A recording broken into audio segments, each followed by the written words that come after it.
une œuvre conçue et projetée dans le respect de l'environnement avec une idée particulièrement moderne et douée de toutes les solutions techniques les plus avancées pour ce qui concerne la sécurité et la fluidité du trafic. Un tracé de 32 km qui traverse la haute vallée sans abîmer le paysage, se cachant dans la montagne sur environ 80% de sa longueur.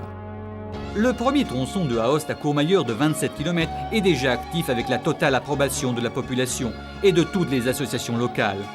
Il est concerné par un trafic national et international. Le deuxième, dont les travaux sont actuellement en cours, franchira Courmayeur en souterrain et aboutira au pied du Mont Blanc.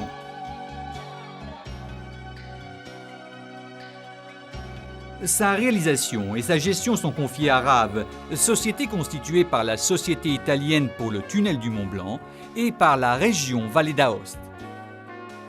L'achèvement des travaux de construction est considéré aujourd'hui par la RAV comme le plus urgent des objectifs à rejoindre.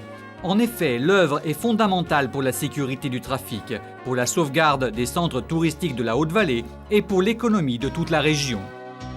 Les 2 millions de véhicules, dont 850 000 poids lourds, qui chaque année est obligés à grimper le long du vieux et dangereux tracé de la route statale E26, peuvent déjà disposer d'un agréable reliage sûr et rapide qui donnera à la vallée d'Aoste le juste équilibre perdu avec l'augmentation des flux du trafic.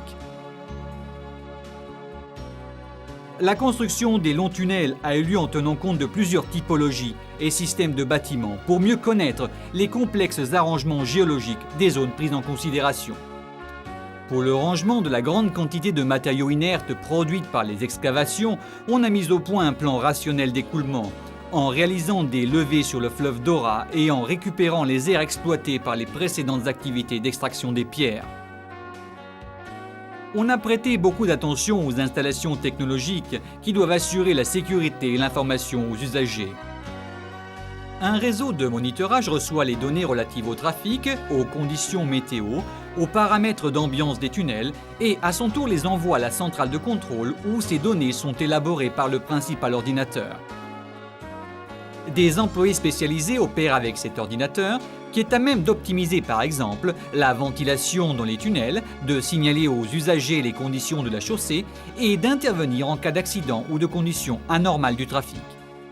Dans l'ensemble, cet embranchement présente des caractéristiques exceptionnelles non seulement pour l'aspect dimensionnel des infrastructures, mais aussi en considération du fait que l'œuvre est très visible de certains points d'observation surélevés tels que le tunnel du Mont Blanc, les téléphériques et quelques routes assez proches. À cause de cela, dans le projet, l'image d'ensemble des ponts était prise en considération pour mettre en relief la juste proportion entre la lumière des travées et la hauteur des structures surélevées. De plus, on a cherché le point de jonction entre les éléments structurels et ceux de revêtement, la simplicité d'expression conjuguée aux matériaux utilisés dans le bâtiment. Une autoroute pas trop longue, mais une grande œuvre pour sa conception moderne et pour les technologies d'avant-garde utilisées pour sa réalisation. Une grande œuvre pour son parfait encadrement dans un paysage de rare beauté et pour son rôle de voie destiné à relier le réseau autoroutier italien avec celui de l'Europe nord-occidentale.